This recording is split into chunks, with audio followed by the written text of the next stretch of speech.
21वीं सदी का ससुराल। जयपुर की रहने वाली उर्मिला जी के घर में सुबह सुबह शोर मचा हुआ था। उर्मिला जी की दोनों बहुएं आराम से अपने अपने कमरे में सोई हुई थी और उर्मिला जी और उनके पति रमेश जी को अभी तक सुबह की चाय भी नसीब नहीं हुई थी। तभी उर्मिला जी ने एक जोरदार आवाज अपनी दोनों बहुओं को लगाई।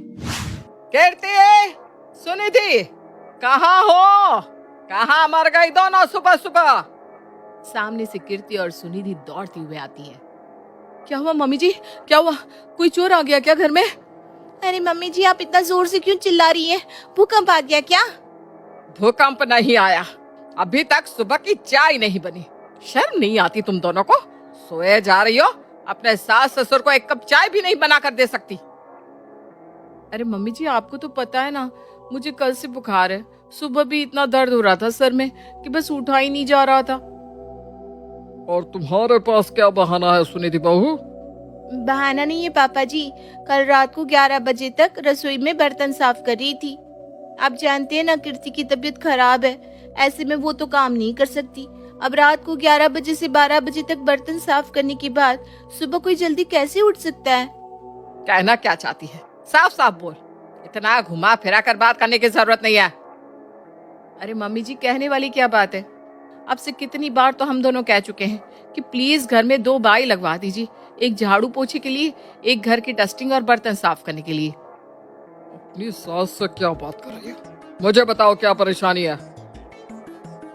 परेशानी कुछ नहीं पापा जी, घर में इतने सारे लोग हैं, हम दोनों घर का काम पूरा नहीं कर पाते, इसलिए एक बाई लगवा दो ना। नहीं, इस घर में कोई काम वाली नहीं आएगी। आज तक नहीं आई तो अब कैसे आ जाएगी? चुप, एकदम चुप। आज मुझे सुबह की चाय नहीं मिली। कम से कम काम वाली बाई काम करके जाएगी। बहुएं सुबह जल्दी उठेंगी तो मुझे चाय तो मिलेगी। अरे ये आप क्या कह रहे हैं? क्या कह रहा हूँ? क्या मतलब? आज के आज इस घर में 2 नौकर आदमी आ जाने चाहिए। मैं कुछ भी बर्दाश्त कर सकता हूँ, लेकिन सुबह मुझे चाय ना मिले ये बर्दाश्त नहीं कर सकता। थैंक यू पापा जी, मुझे तो लगा था आप इस बात के लिए कभी नहीं मानेंगे। हाँ पापा जी, आपको ना बड़ा वाला थैंक यू। आज के बाद हमें भी थोड़ा सा तो आराम मिलेगा। और इस तरह से उर्मिला जी के घर में चमेली नाम की नौकरानी काम करने के लिए रख ली जाती है। आज तो मैडम जी बताइए क्या क्या काम करना है? करना क्या है? घर की सफाई करो और जल्दी से निकलो। ठीक है, मुझे क्या, मैं बिना सफाई किए ही चली जाती हूँ। ठीक उसी वक्त कीर्ति और सुनिधि चमेली को इशारे से एक तरफ बुलाते हैं। क्या हुआ? मेरे को इशारा क्यों किया? आप लोगों को शर्म नहीं आती क्या? अरे चुप करना, हमें भी तुझे इशारे करने का कोई शौक नहीं है। बात ऐसी है कि हम तुझे एक्स्ट्रा पैसे देंगे। किस बात की? इशारे करने की? हे भगवान, इशारे करने के नहीं, एक्स्ट्रा काम करने के। लेकिन तुम दोनों की सास है ना, वो बोली कि सफाई करके निकल यहाँ से। उनकी बात सुनने की जरूरत नहीं है। वो सुबह 8 बजे सोकर उठती है और चाय पीकर सो जाती है और शाम को 4 बजे तक कीर्तन में लगी रहती है। तुम्हें बस घर का सारा काम करना है। ये भी ठीक है, सास बोलती है जल्दी जल्दी जाओ, बहू कहती है सारा काम करो। मुझे क्या, मुझे तो पैसे मिलेंगे ना। तो फिर ठीक है ना, हमारी सास को बताए बिना तुम घर का सारा काम करोगी। सारा मतलब सारा। अरे मुझे क्या, मैं तो अपने हाथ से तुम लोगों को खाना भी खिला दूं। मुझे तो बस पैसे चाहिए, पैसे। और इस तरह से कीर्ति और सुनिधि घर की काम वाली बाई को अलग से चुपचाप पैसे देने की बात करके उसे सारे काम के लिए तैयार कर लेती हैं। अगले दिन से चमेली घर का काम करना शुरू कर देती है। अरे कीर्ति, ये मेरे खाने के बर्तन उठाकर जरा सिंक में डाल दे। चमेली, जरा सुनना मम्मी जी क्या कह रही हैं। हाँ, डाल देती हूँ मैं बर्तन। भाभी को परेशान करने की क्या जरूरत है? उर्मिला बड़ी ही हैरानी से चमेली की तरफ देखती है। अगले दिन, ए सुनिधि, जरा गीजर का बटन चालू करके आना, मुझे नहाने जाना है। चमेली, गीजर का बटन चालू करके आओ। अरे चमेली, गीजर का बटन क्यों चालू करेगी? तुम क्या कर रही हो? कुछ नहीं मम्मी जी, जरा आराम कर रही थी। अरे अम्मा जी क्यों परेशान होती है, मैं करती हूँ ना गीजर का बटन चालू। अच्छा ठीक है। उर्मिला देखती है कि उसके घर की बहुओं ने खाना बनाना भी छोड़ दिया था। चमेली घर का खाना बनाती थी, सबके लिए खाना परोसती थी और घर का छोटे से छोटा काम भी करती थी। इस बात से उर्मिला बुरी तरह से परेशान हो जाती है। अरे ये सब क्या चल रहा है हमारे घर में है? क्या मतलब, क्या चल रहा है? आप देखते नहीं, घर का सारा काम चमेली करती है।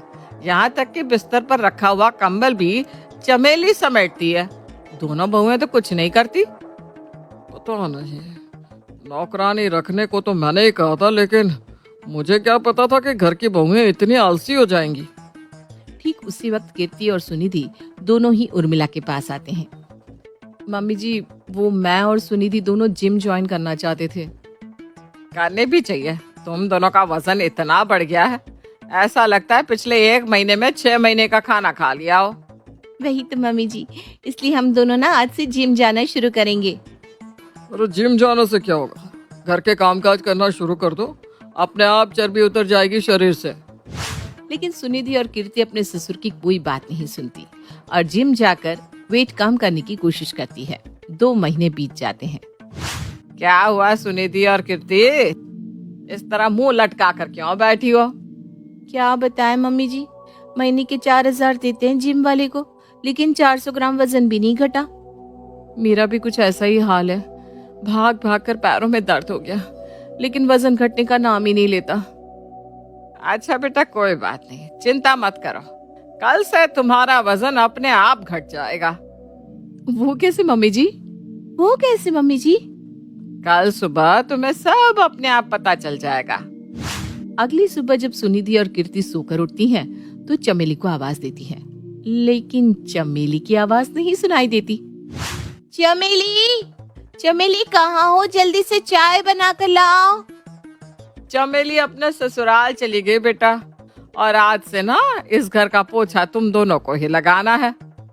सुबह का पोछा सुनिधि लगाएगी और शाम का पोछा कीर्ति। लेकिन ऐसा क्यों? ताकि तुम दोनों का वजन घट जाए, बिना जिम जाए। लेकिन मम्मी जी, आपने चमेली को क्यों हटा दिया? क्योंकि जो काम महीने के 4,000 रुपए नहीं कर पा रहे थे ना बेटा, वो काम घर के काम करने से हो जाएगा। और इस तरह से उर्मिला जी अपने घर से चमेली को हटा देती है और बहुओं को फिर से काम पर लगा देती है। देखते ही देखते सुनिधि और कीर्ति का वजन फिर से कम हो जाता है और वो पहले की तरह सुंदर दिखने लगती है। मम्मी जी, आपकी बात ना बिल्कुल सही थी।